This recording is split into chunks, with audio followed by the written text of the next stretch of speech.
Welcome to Real Estate Coaching Radio, starring award-winning real estate coaches and #1 international best-selling authors, Tim and Julie Harris. This is the #1 daily radio show for realtors looking for a no BS, authentic, real-time coaching experience. What's really working in today's market, how to generate more leads, make more money, and have more time for what you love in your life. And now your hosts, Tim and Julie Harris. Welcome back. Today is part 2, and we're talking about how to be amazingly successful because you're an introvert. How about that? I like that. I'll take that. So we're reframing it. So the title of today's podcast, obviously, is Introvert's Real Estate Success Plan. So today is part 2. Today is day 2. Make sure you go back and listen to yesterday's podcast to get caught up. We're going to be starting on point number 5. And Julie and I always like to start our podcast sharing with you some of the experiences that some of you are having, our personal coaching clients from around the country. Now, remember, our Premier Coaching, that program has hundreds, if not thousands, of active members. But Julie and I do have a handful of coaching clients we work for. Well, we do work for them, don't we? Yeah, we work for on a regular basis. And from those experiences, we actually are very grateful oftentimes, because even though we are indeed helping those folks move their business and personal lives forward, we're also learning a lot about what's going on in their markets. And that's the reason when Julie and I are considering working with someone as a personal coaching client, we're very selective, because if we have a lot of, for example, we don't want a bunch of people we don't want to be coaching competing agents in a particular market, right? This is true. Yeah, I mean, I've had that happen before, so have you, without knowing it. Yeah, it's weird. You realize you're you have 2 coaching clients that are competing for the same listing. I have had that happen a few times, and we try to avoid that, or maybe they end up partnering together or something like that. But yeah, we are pretty particular, and that's one of the reasons. Right. Well, we have clients. You and I have clients. You primarily have clients in pretty much all the most expensive markets around the country, but all of them are particularly expensive, really. I mean, no, we have a good variety. So from those experiences, I'll tell you one thing for sure. The active listings this month nationwide has almost gone up by 50% month over month. The active listings in the country right now, I believe, is this month, obviously, 549,000 active listings, and it doesn't include new construction, doesn't include the stuff that's done in the MLS. This is just MLS data. I believe that number is correct. Point being is, if you look over just the past few months, the number of available homes for sale has just skyrocketed, and it's going to continue to. And that's just what happens this time of year. And don't be surprised when it happens this time of year. And don't be surprised that a lot of the folks that are putting their houses for sale are moving for the normal, natural, organic reasons. They want to get a bigger house, a smaller house. Mm-hmm. They inherited the house. That's the nice thing about being on the listing side of the business. There'll always be people that want to transact no matter what the economy is doing, no matter what inflation is doing, no matter what politics, no matter whatever is going on in the world. People will always need to sell. They won't always need to necessarily buy a second or third home. The buying side of the equation in real estate is definitely where most of the headwinds are. So again, what we've always geared you guys towards is becoming the most powerful listing agents you can, and then you'll become great buyer's agents along the way because of the fact you have the listings. But I'll tell you for sure, I had a coaching client, our coaching call, LA, New York, right prior to this podcast, and the inventory is definitely increasing. What are you experiencing? I have had, I think, 5 coaching calls today. And in every market, I would say, yes, some more significant than others, but all of them have rising inventory.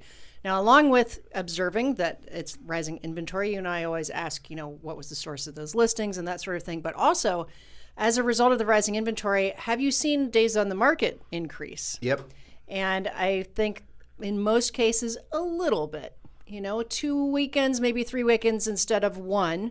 2 or 3 offers instead of 20 in some cases. And there are other little pockets, especially as you go towards first-time buyer stuff. You still have multi offers. Which goes to you having to actually prep your sellers for having the expectations that are a match for the market, right? That's right. If your sellers are still entering into or still believing that it was last year's market, they're going to be frustrated when the house doesn't sell in 22 seconds with 6,000 competing offers. Well, that's right. And so what we're starting to see is sellers are beginning to not counter an already amazing offer, right? They're saying, oh, I ought to take that. I ought to take what I've got because maybe the market's changing on me. So little nuances of behavior is what we're seeing. And I think the prevailing conversation I'm having is, how am I going to deal with telling the seller what's really going on, not losing the listing because I don't want to freak them out, still having energy and enthusiasm for the situation and really balancing that out and setting that seller's expectations. Well, what if it, which sounds ridiculous to experienced agents, what if it takes 3 weeks instead of 3 seconds? Like I can barely say that without laughing. Our average days in the market when Julie and I sold real estate, it was 91. And the average days in the market and where we sold real estate in Columbus, Ohio was over 6 months. It was like 181. Yeah. So we used to basically, be able to sell ourselves as listing agents. One of the ways of doing it, say, well, look at what our average days in the market is, Mr. Seller, versus, most of the other agents according to the Columbus Board of Realtors. Many of you, I don't even know what you do with yourselves if you had to keep a listing happy for 91 days. I know, well, they panic is what they do, first of all. So we've had some calls about that. And the advantage that you have having a little bit of that conversation when you take the listing, not to the point where you're going to freak them out and have them think that you don't really think you're going to be able to sell it. And have the conversation after you've taken the listing. Don't Yes. have the conversation before, because then they're going to read into what you're Question saying. you. Exactly, especially if the other agent is not as knowledgeable or professional as you. So be thinking ahead of times, what are the ramifications of having this, as Julie says, the butterfly effect of having the conversation, and the wrong order of things. And this goes back to skills, and this obviously goes back to coaching. But I will say, overall, what I'm seeing is that the market is settling into the new reality of rising interest rates. Agreed. The number of people taking adjustable rate mortgages again is increasing fairly Yes, dramatically. for sure. The total number of adjustable rate mortgages, you can tell Julie and I were writing a future podcast this morning. The total number of adjustable rate mortgages that are existing right now is still less than 10% of Yep. all, half the all homes in the United States are owned outright, but the ones with mortgages, something like less than 10% of adjustable rate mortgages. People that are saying that there's going to be some sort of precipitous drop in home values are absolutely wrong. We've talked about this on the podcast a number of times. So these are just some of the headwinds that I see some of you guys are emotionally starting to form, and you got to really be conscientious of who you're listening to and really what their motivation is for telling you what they're telling you. The reality of it is we, despite the interest rates, despite the economy, we are going to be in a seller's market for years to come. And the reason we're going to be in a seller's market for years to come is because simple supply and demand. And by supply and demand, even if the housing market were to somehow interest rates go up to some ridiculous amount, all the rest of it, there are still so many people that want to buy homes that are they realize also that it's going to be a lot better to own a home, even if they're having to pay more per month than they would have, say, a year ago, than if they were renting. It actually was a fascinating. Lawrence Young was talking at a recent event, and he's the chief economist for National Association of Realtors. And it is kind of interesting when you look at all these buyers out there and people in general who say, well, I'm going to wait for prices to fall. Mm-hmm. Well, the cost of having said that last year and waited a year That's right. means that property that you would have otherwise bought has gone up by 20%. But not only that, now you have the cost, if you were to borrow the money, the cost of the money through the mortgage has also gone up as well. Mm-hmm. Anyway, the point being, guys, the market is starting to adjust to the new realities of just everything we've talked about. And you're going to see that, and you're going to feel that emotionally as well. People are going to start to become more comfortable with the new realities. They're going to start they're wanting to move forward again. The market's going to start loosening up. As Julie and I described 4 months ago, as we cross this economic bridge together, and the bridge is kind of a rickety old rope bridge. You can imagine that from some sort of Indiana Jones movie, right? Raiders of the Lost Ark or whatever. So we're crossing this bridge together. That's when things get a little nerve-wracking because you can't see where you came from, you can't see where you're going. But now you've been on this bridge, the bridge is from the old reality to the new reality. And as you're getting close to the new reality, you can start seeing that the land is stable. You start feeling more confident, and then you pick up pace, and you eventually are where you feel secure again to make decisions. And you're going to see and feel that yourselves personally, but also with people that are your real estate buyers and sellers. No matter what happens in the economy, guys, real estate is still going to be in demand because people need a place to live. Even if it's on the investor side, people are always going to need a place to live. Even if it's on the renter side, people are going to need a place to live. So no matter what happens, people can decide not to go to the movies. They can decide not to, buy whatever the heck they were going to buy because now it's too expensive because of inflation. But they're going to need a home to live in. And fortunately, you happen to be in the home selling business, so congratulations. Yes, and a special shout out to Tammy Irby in Virginia because she has not 1, not 2, not 3, but 9 coming soons that are on the horizon for her, building her listing inventory. And she has just crossed, and she's a very experienced agent and broker. So she's seen this before, but she is on the cutting edge of this changing market because normally she's somebody that'll take 1 or 2 a week. Now she's got 9 coming soon. And it was really interesting to talk to her because her perspective as a grizzled veteran is this. She said, I know what to do. I know how to do it. My only concern is doing enough of it all the time. I'm going to enter into some time management issues, but I know exactly how to handle a changing market. She said, I asked her, for example, as a coach, we want to make sure. She said, well, for example, I'm doing not 1, not 2, but 3 comparative market analysis before I put my new listings on the market. I do 1 at the listing appointment, I do 1 after they've staged it, and 1 on the day that we put it out there. Because I have to know that I'm not underpricing it or overpricing it and give them the right advice at the right time. Well, so that goes to experience. Yes. And you can't fake experience, right? So Tammy is not only knowing what to do as far as the mechanics of what to do, but she knows what to do emotionally. She's not getting ready to get started, waiting for some little flash bang, whiz bang, shiny object idea to cross her email or someone to call her with, this will solve all your problems, CRM or whatever. She knows what to do. She's getting to work. She's applying it from the past experience. Now, if you don't have that past experience because you're a new agent, hold on, I got to fix my mic. It lost its hair. It's fuzz. Yeah, it's fuzz. If you don't know what to do, that's the reason you join coaching. And a lot of you are joining coaching, and you're smart to do so. And what we're going to gear you towards when you join coaching is getting into action urgently. The first section of our coaching program is all about what you should do now every single day for the first 90 days of your being in the coaching program. They're very actionable items. Do these 3 to 5 things every single day. With our coaching program, you do get a daily semi-private coaching call. Many of you, thousands of you, are going to join the coaching program. Don't wait. So the problem is going to be is you're going to realize what Julie and I have been saying for the past thousands of podcasts is absolutely true. But you're maybe going to hope and pray that somehow magically you don't actually have to learn to do the real work of real estate. How long are you going to wait?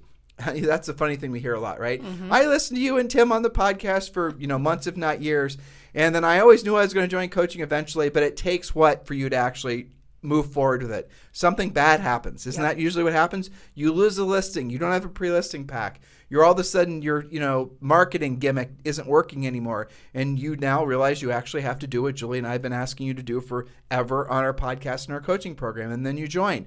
Why wait for desperation to hit? Why don't you take action now? And the easiest way for you to join coaching is just to text the word Premier. Premier is Premier to 47372. Text the word Premier to 47372. When you do, we're going to text you back a link. You have to then click yes, and then we're going to text you a link that you can join the Premier Coaching Program. Premier Coaching Program, depending how you choose to join, is around $100 a month. And yes, that includes a daily semi-private coaching call with your coach. So text the word Premier to 47372, and remember, message and data rates may apply. All right, Julie, let's go back, and today we're talking about points number 5 through 8. Okay, yes. Go for it.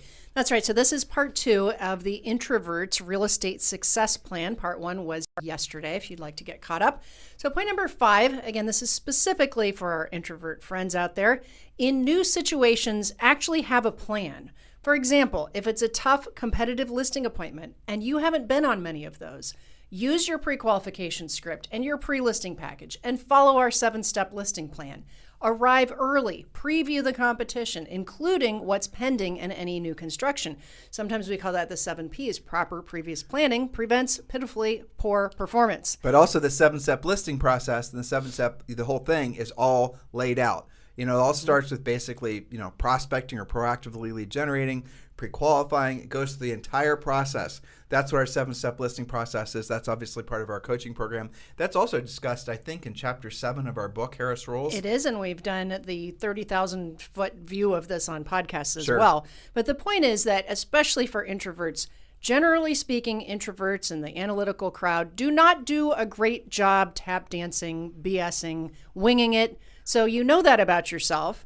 And this is really for everyone, but especially introverts. You need to have a plan and a system. That's why the 7-step listing plan, you do it the same way for every listing. Whether it's your mom's house, whether it's a for sale by owner, you follow the same steps because you want to get the same result and that's taking the listing. Watch your hand on the cord. Oh, yep. Here's the thing I was thinking when you were talking about that. When you have a 7-step listing process, when you're actually following a consistent plan every time you generate a listing lead, it actually is less stressful and more professional. The problem ultimately with not having a plan even before you need it is when you need it, it's too late. So you want to have it already in place. And what happens when you have your, you know how to proactively lead generate, you know how to pre-qualify, you know what questions to ask and what order to ask them, you know how to essentially do every single aspect of being a listing agent. And by the way, you don't need to wait to become a listing agent. You can become a listing agent right away from the second you get your real estate license. Pre-listing pack, that's such a critical part of our 7-step listing process, and it's part of our premier coaching program. What the pre-listing pack is something you send prior to going on the listing appointment that is in essence acts as your silent salesperson. It is designed to answer all the tough questions so that when you get to the seller's house, there really are no real tough questions left to answer. You don't have to worry about them trying to corner you about your marketing or why Bob is more, why they should list with this agent or that agent, or what, locking horns over price or commission or any of those types of things. All of it is resolved in the pre-listing pack, which we've already created for you. We want you to personalize the pre-listing pack, but we do not want you to change the pre-listing pack. And just to really drill down what the pre-listing pack is, it's essentially a book of information that you send to the seller prior to going on the listing appointment that answers all the questions that the seller may or may not have for you. But when you walk into the seller's house, because you know that pre-listing pack has been delivered and they've read it, you do not have to overly worry about being cornered or being put back on your heels asking something that would result in you having undue stress, let alone losing the listing. It's already pretty much yours by the time you get there, as long as you follow our system, especially if you're pre-qualified. If you think I'm oversimplifying it, I am not. What you're doing is you're overcomplicating it by not actually having a plan. Why create your own plan? Why go to a bunch of YouTube videos and some fake YouTube coaches and do all the rest of this trying to create one? Just plug yourself into something that's been proven to work in every market condition over the last 2 decades, basically 3 almost. And we have refined it and updated it. We do it pretty much, I would say, constantly. Yes.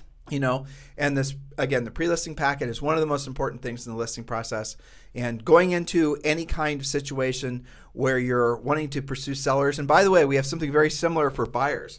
We don't talk enough about our buyer system, but we have a very robust, our buyer pre-qualification. We have a buyer presentation. How about that? A buyer presentation. Take a second and think about that. Just allow me to take a sidestep here. Everyone is conditioned to know that when you're going to be competing, in other words, you're not necessarily walking in there and listing your mom's house, you're having to compete with other agents. And let's say you have no real personal connection with that seller. That is really what professionals do. Well, we have something very similar when you're competing for buyers, because here's what's going to happen ultimately. And this is really, listen to past podcasts if you want more information on that, or what I'm about to tell you. In the very near future, the entitlement of a buyer side commission is not, you shouldn't assume that that's going to be in place for much longer. By much longer, it could be in some markets years, but in some places it's already gone by the wayside, where you will not readily have access to buyer agent commissions, or the commission rate will drop, and then you factor in what some of you are paying for referral fees and the amount of money you're making off buyer side transactions is, you might as well have been working for $15 an hour someplace. And just do the math on this, but again, not the topic of today's show. But here's the point. Many of you are used to working with buyers based on having a personal connection with them. Why not have a relationship with buyers that's based on professionalism, with them signing something, being committed to you as being their exclusive buyer's agents, just as if you were listing a house and they were signing an exclusive listing contract with you. That is the way of the future. That is what soon is going to transpire. In some markets, if not possibly all markets, you're going to start having to explain to the buyer what the buyer agent commission is, but not just this is it. Oh, by the way, the seller pays it, so don't worry about it. You're going to have to explain to the buyer what the buyer's agent's commission is, and then you're going to have to explain to the buyer why they have to pay your buyer's agent's commission. It could be paid in the literal sense, or it could be paid through financing it. It could be paid through asking the seller to pay it as part of the closing costs. However it's going to happen, conversations are going to have to start transpiring where the buyer's agents are going to have to start explaining to the buyer why they're worth whatever the commission rate is and how it's going to be paid. And again, it's no longer going to be an entitlement to the transaction. You need to get ahead of this and don't wait for this to actually hit your marketplace, because you're just going to get, here's what's going to happen. there'll be some sort of local or maybe even national announcement saying that the buyer's agent commission is no longer going to be something that's automatically whatever it is in your individual market. And there's going to be added disclosures, I'm sure, explaining to the seller that they no longer just automatically have to pay it. And then the seller's going to have to agree to pay the buyer's agent commission. Yes, I know that's in listing contracts now, but let's say it's going to be far more overt. But then on the buyer's agent's side of the transaction, they're going to have a formalized approach with a presentation explaining what they do, and not just explaining agency and the normal just rudimentary things, but explaining why they're worth what they're worth. And it's not just going to be because the buyer agent was, had a personal connection with the buyer. That's obviously always part of it. But they're going to have to explain and sell to the buyer why that buyer should be working with that buyer's agent, and why that buyer, in essence, is directly paying their commission, just as if it's same skill set, similar skill set to competing for listings. That is what's going to be happening on the buyer side of the transaction. Are you ready for that? Well, you should be. Join our premier coaching program, because we have, by the way, the buyer agent stuff is something we should definitely talk about on this podcast. I have already made note. Yes. You know what we should do a podcast is just present our buyer pre-qual script. Yes. Because our buyer pre-qual script is badass. It is. Right? Yes. And it's a technical term. And it's copywritten. That's the reason none of our scripts are available for free, because they're all copywritten. You can't use our scripts, and you can use them, but you can't reproduce them. And a lot of, there's no thievery that's happening with any of our content. No. It's all copywritten.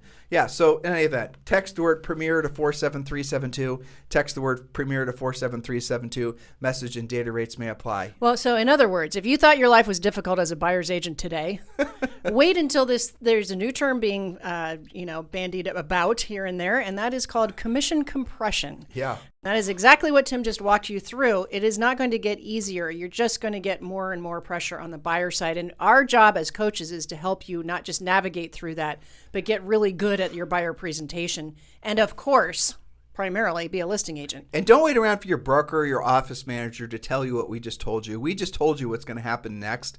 And again, next could be like next year. Next could be 2 years from now. Or next could be in your market now. But don't wait for what we just said to actually happen. Be prepared. Otherwise, you could lose an entire year. You could be knocked out of the industry because you weren't prepared. Just listen to what your current coaches or your future coaches are.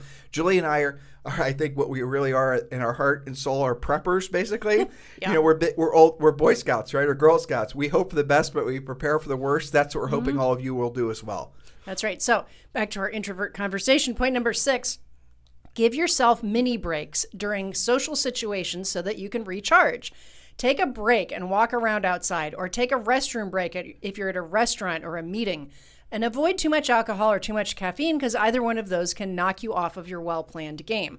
I remember many conversations with coaching clients that were going to different real estate events or their broker rallies or whatever. And my introverts were always the same. Like, you know what? I want to go for the content. I don't need to be around the people all the time. It really I feel like I lose a whole week just to go to 2 days of that. And, we made the decision, are you going to go to all of it or none of it? Do you really have to go? But if you're going to go, we talked about things like, go to the content part of it and then go walk around outside, have a plan. But the key is give yourself a break. That's the night you can kind of hide out in your cell phone. That's obviously bad etiquette in many cases. But have questions. That's really, it always leans back, especially if you're an introvert.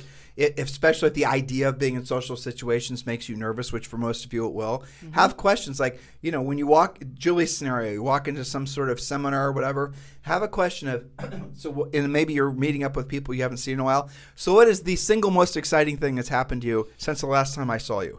Ask questions like that. Or what's those types of things. And let them talk and ask them questions about whatever the hell they're talking about. And don't worry about having to talk about yourself, because everyone's favorite topic is talking about themselves. And if you're showing interest in their favorite topic, which is talking about themselves, they're going to love you forever, right? So there's no downside in you getting a situation where you're asking people questions where they get to express, whatever the heck it was that happened to them since the last time they saw you. But remember, lean back into the forward thing. That is the ultimate conversational crutch for everyone, not just introverts, but it's family, occupation, recreation, dreams. And so what you do is you talk about family questions. And again, this is part of our coaching program. We give you sample questions. And then if the family conversation starts to dry up, then you can pop over to occupation and then recreation, dreams. And it is kind of funny. depending on the gender of the person you're talking to, like most ladies will be able to talk forever about family. And Yes. you never have to move on to occupation, right? They could be the president of some country. They're going to want to talk about family, which is great. And then a lot of men, they'll talk about family for about 2 seconds, and then they want to go right to occupation or recreation. You totally just read my mind, because the coaching call I just hung up with Brad in Florida, we were actually practicing. And again, this is the difference between just listening to the podcast and actually being on a coaching call. Right. And I was putting him on the spot about the occupation part of this, because the whole point of Ford is to get to occupation so you can talk about real estate, right? And we were joking that, it's Ford to help you remember. It's a memory jogger, but really you could just call it faux, because most people just get to family and occupation, and then it becomes a real estate conversation. So one of the things that I'm practicing, considering our changing market with all of our coaching clients is, and the coaches, when somebody says, how's real estate? What is your answer? Do you go into a long diatribe about how tough it is for you because you can't find any inventory? And oh my gosh, the world's coming to an end because interest rates went up? That is not the right conversation. To go back to what you said, ask questions, get them to talk. Ask them what they're most interested in about real estate. Don't just, go into fire hosing everything. The world is falling. If you do get fire hosed by an extrovert, that's going to say, hey, Bob, how's real estate? Say it's excellent. Matter of fact, I've got 5 great buyers that are looking to purchase the house right away. Who do you know who's thinking about selling their house? Exactly. Hit them back with another direct question, just like the question they just asked you. Don't be put back on your heels. Then now all of a sudden that person is, searching their phone for so-and-so they know from the gym who's putting their house for sale. You guys get it? But we practice this so that you become fluent at it and you don't be deer in the headlights. If you want to know why somebody else is doing more deals than you, taking more listings than you, making more money than you, helping more people than you, it's not because they're doubling down on dumb and doing gimmicks. What they're doing is they're having more direct, voice-to-voice, belly-to-belly conversations with people about buying or selling real estate. At the end of the day, when you cut through all the BS, that's really what's happening. It's the direct conversations that lead to transactions. All these other things that you guys spend so much money in billions of dollars in every single year do not lead directly to a transaction. If there's one thing I'm hoping you guys take from today's podcast, avoid anything in an economy like this that does not lead directly to helping somebody and making money. What does that mean? If this conversation does not lead to a potential paycheck in the next 60 to 90 days, then it's probably not a conversation you should be spending a lot of time on. Don't take that the wrong way. All I'm suggesting is you're spending your time with people that are actually going to transact. If this dollar you're about to spend in your business is not going to absolutely positively lead directly to a paycheck, which by the way, hardly any of it does, in the next 60 to 90 days, I can't think of really anything. Coaching, truthfully. Mm-hmm. Coaching, good coaches will get your skills up. They'll teach you how to ask great questions, how to actually pre-qualify, how to actually win, how to get your head together so you can take advantage of all the opportunities that are in this changing market. Without spending the money on speculative crap. Right, exactly. And the speculative crap, which many of you are leaning into because you don't have the skill set and because you're scared, you're going to start spending more money on things that are just going to make your situation worse. You got to see things for what they are. Here's the thing I know. At least, I would say, 5,000 to 6,000 of you listening to us today, because this is the #1 listened to daily podcast for real estate agents in at least the United States, know exactly what I'm saying. You know what I'm telling you is the absolute truth. You have this intuitive pang that's telling you the truth. Please pay attention to that internal angst and don't wait to take action on what we're saying. Julie and I do not think the market is going to get easier. We do not think there's all of a sudden going to be a sea change in mindset. If anything, the headwinds that are going to be experienced are going to get worse for the rest of the year because of the nature of all the things that are happening. That does not mean that your personal economy has to suffer. It means that the economy overall is going to suffer. You can do amazing in a time like this because you've got your head screwed on straight and because you are actually doing the things necessary to help people and make money. The rest of the world, unfortunately, is going to be in a different situation most likely. So please be clear. You don't have to go down with the ship. You can, jump out while there's still time and swim to the shore. So related to this and our introverts is point number 7, cultivate the habit of being a great listener. That assumes you're having conversations, doesn't it? Many introverts are too focused on what to say next, and they miss the finer details of what the other person is saying. The cure for this is to repeat what you just heard without being weird, right? There's a way to do that that's normal and natural, right? And to have a variety of ways of saying that. Like, what I hear you saying is, or I understand you're saying that, and if you aren't sure, ask them to paint you a picture. These are all little conversational script snippets that we do in coaching. But cultivate the habit of actually listening. There's a TED Talk that was talking about conversations, and she said, it's one of the most popular TED Talks ever. And she said that you don't have to mirror and match if you are actually listening. Okay. That's the reason Julie and I do not like NLP, by the way. That's the reason we don't teach it. We don't coach it. It's basically pseudoscience. We make fun of it on this podcast because we've been to NLP things before, and it is yuck. It's half crazy talk. It's crazy talk. And to see these NLP coaches and trainers, what they'll try to do is take normal, sane people and try to get them Right. to do abnormally insane things for the sake of somehow bettering their levels of communication. Yeah. Where all it is they're trying to teach them to become bad actors, basically, literal bad actors, where they're trying to go through these physical Manifestation of what it looks like to listen. Whereas what Julie just said is the bottom line. Just listen. You don't have to fake listen You don't if have you're to- actually listening. You don't have to fake interest if you're actually interested. I know some of you are out of practice, but that's okay. Get back in practice. Just start communicating with more people. The thing that makes you a bad communicator, or if the thing that makes you a less effective communicator, I should say, is thinking about yourself, thinking about talking about yourself, thinking about what you're going to say about yourself. The thing that makes you a powerful communicator, and this is not just for introverts, it's for everybody, listening to what people say, sincerely listening, even if you're not necessarily interested in what they're saying, ask questions, and what you'll find in the process of asking questions and listening to what they say, something magical happens. It's called being present. So when you're talking to someone, when you're asking questions, when you're listening to their answer, you are in the present moment. The present moment, even if the topic is not something that you're necessarily interested in, is magic. And that's the reason it's going to become something special for you and something special for them.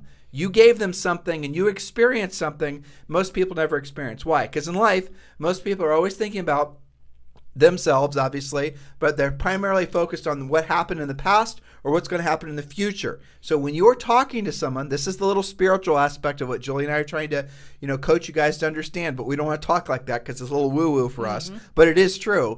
When you're conversing with someone and you're sincerely listening and you're asking questions about what they say, you're not allowing your ego to creep in and think about yourself and what you're going to say and all the rest of it. You are experiencing present. You're experiencing stillness. You're experiencing the things that a lot of people try to accomplish and when they're meditating. They can feel that. You can feel that. Now all of a sudden you've created something magical. You will want more of that because it felt special to you. You'll do it more frequently and you'll become better at it. You will tune yourself, again, sorry for the woo-woo word, you'll tune yourself to that frequency as frequently as you can because it makes you feel good because you can tell that you're making them feel good.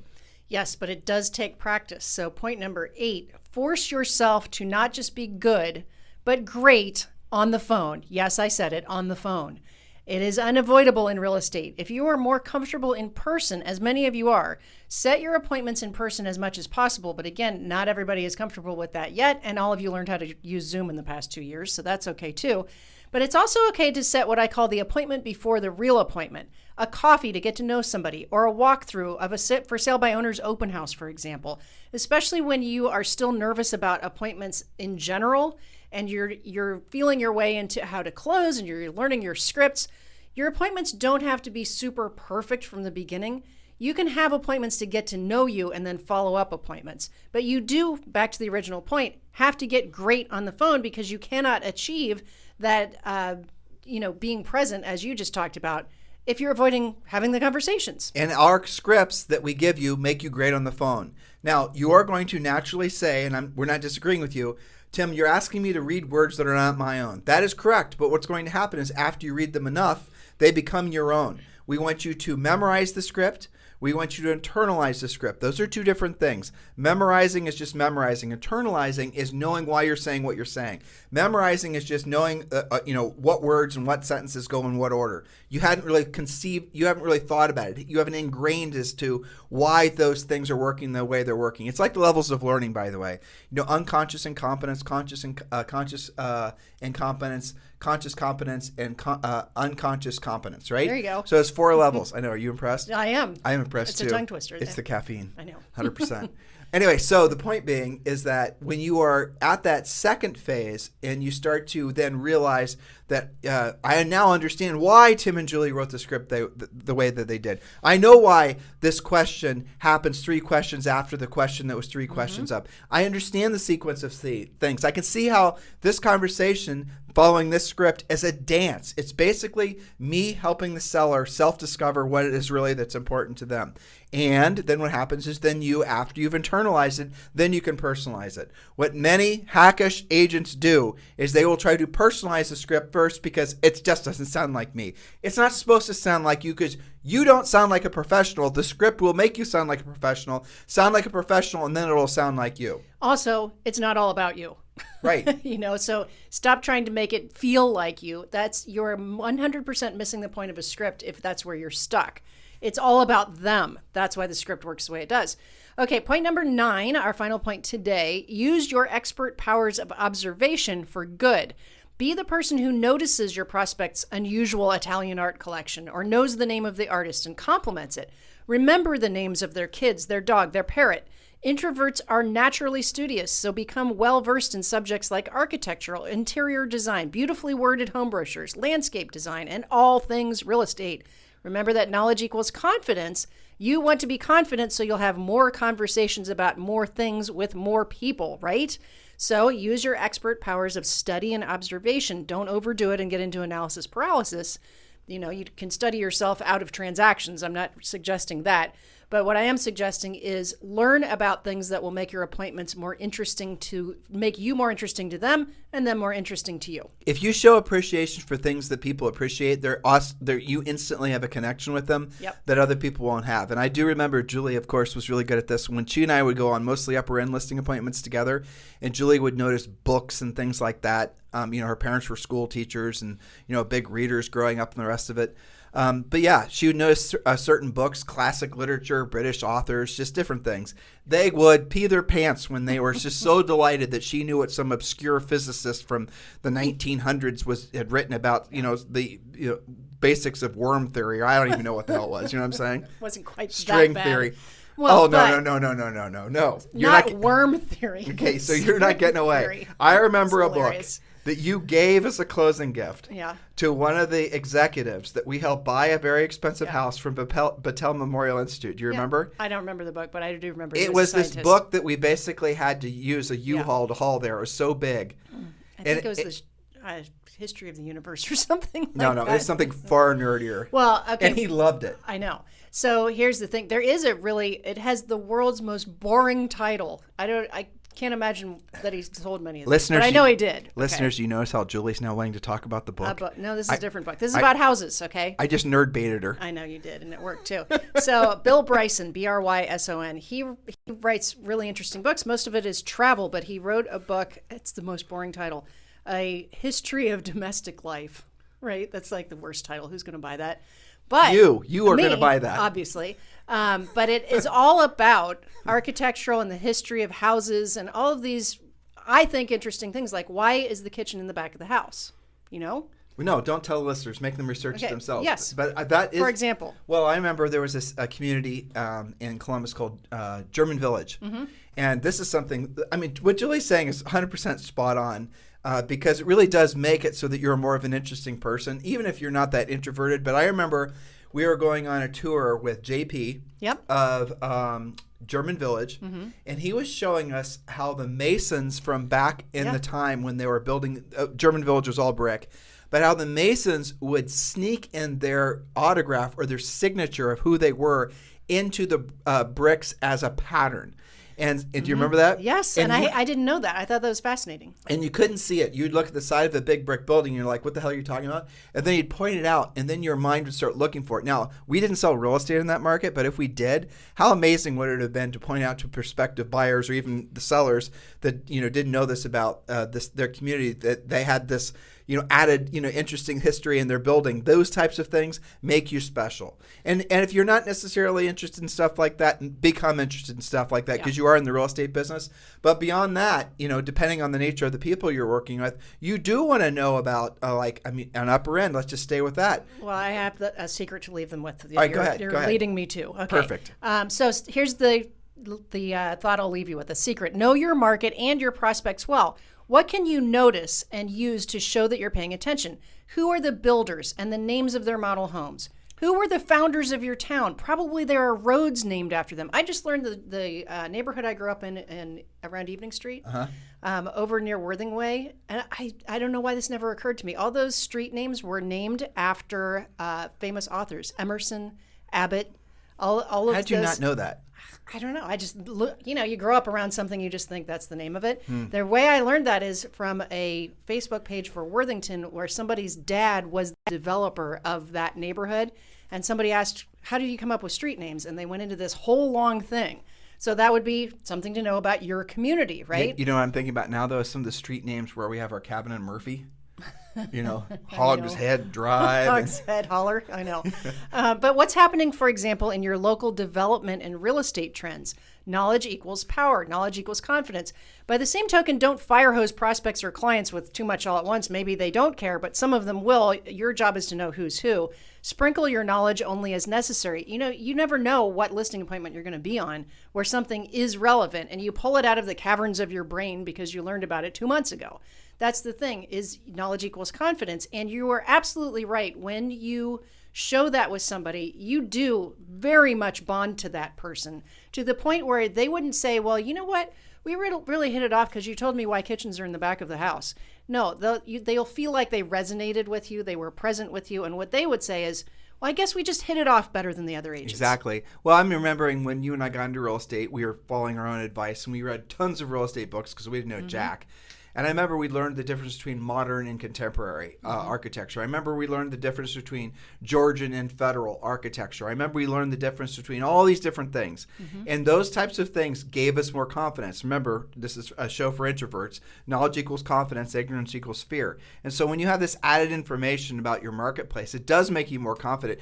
By the way, side stream benefit, it makes it so that selling real estate becomes a hell of a lot more interesting too. I mean, like, for example, I'm not going to bore you guys with the details, but where we sold real estate towards the end of our real estate selling career in New Albany, Ohio, it was a Georgian community. You guys should Google it, by the way. New Albany, Ohio Country Club or New Albany Country Club area. The houses are just ridiculous.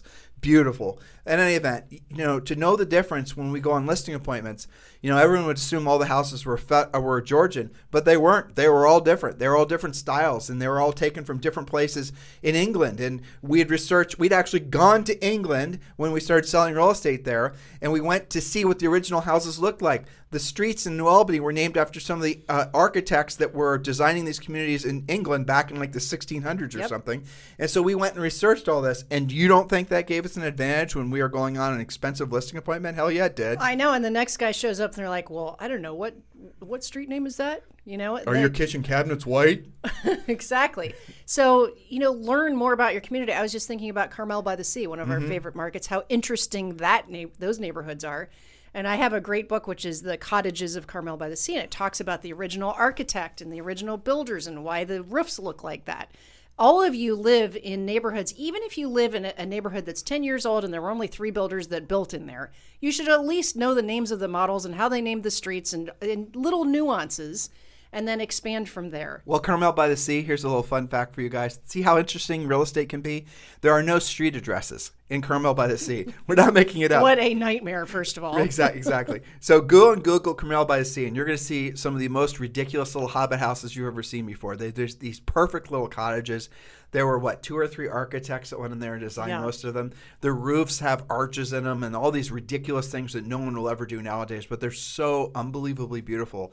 Not big houses. Most of them are really small. They're cottages, And they all have their names because their street address is like 2 northeast of 6th. Exactly. And you have to like figure out the coordinates, which I don't even, and they don't even have mailboxes because nobody's ever going to find that. So the houses have no addresses. The houses have names. And you have to register the name with the city. Exactly. So So if you're delivering a package in that particular area, or trying to find an address, you're never going to find it. Is the moral of the story? No, but I mean, how interesting. And so how did the houses get their names and all of that sort of thing? So there you are. There you go. And when we lived in Georgetown, one of the things we lived in Georgetown, Texas, is there was a ghost tour that went on downtown Georgetown. Those are great. Yeah. So anything like that. So guys, hopefully you're vibing off of what we're sharing with you. The moral of the story is, guess what? Julie and I are both, frankly, big-time introverts, and we learn to be more versatile, which is a point Julie made yesterday. You guys can too. And what happens is you start, remember the point Jules also read to you guys yesterday, one of the interesting side stream benefits of an introvert becoming more extroverted is they actually become a happier, healthier person. Mm-hmm. So hopefully you're understanding that overall, when we said at the top and when we named this podcast 15 points that will transform your business and in brackets personal life, now hopefully you're understanding that this does encompass all facets of your life when you start opening your mind to the fact that yes, you're born introverted. Who cares? You can actually have as rich of a full life as if you'd been the biggest extrovert, maybe even more so, because you will take the time to appreciate the little finer details in life, which maybe an extroverted person would skip on by. So listen, guys, thank you for continuing to make this number one listen to daily podcast for real estate professionals in at least the United States. Those of you who have not yet given us a 5-star review on iTunes or on Spotify, we'd certainly appreciate it. If you're on YouTube, smash that like button. We certainly appreciate that as well. But on iTunes and on Spotify, for those, or even on YouTube, if you leave us a 5-star review, though you can't do it on iTunes, but if you leave, I'm sorry, you can't do it on YouTube, but if you leave us a 5-star review on iTunes or on Spotify and give us a nice, review, everyone who does it is going to be eligible to receive an autographed copy of our best-selling book called Harris Rules. Yes, you can buy this book in all the major booksellers, Barnes & Noble and whatnot. It's available at airports everywhere. But we'd like to give you an autographed copy of the book where our staff is going to be choosing who wrote the best, review and 5-star review. And then all those people are going to be receiving a autographed book. And it's our honor and our pleasure to continue to be your real estate coaches and podcast hosts. Yes. And listeners. We listen to ourselves for the past 45 minutes. Exactly. You can tell the caffeine's wearing thin. Indeed. Time to wrap. Yeah, that's right. So you guys have a fantastic day. We'll talk to you on the show tomorrow with day 3 of the Introvert's Guide to Everything You Want in This Life and the Next. There you go. See you guys later. Bye.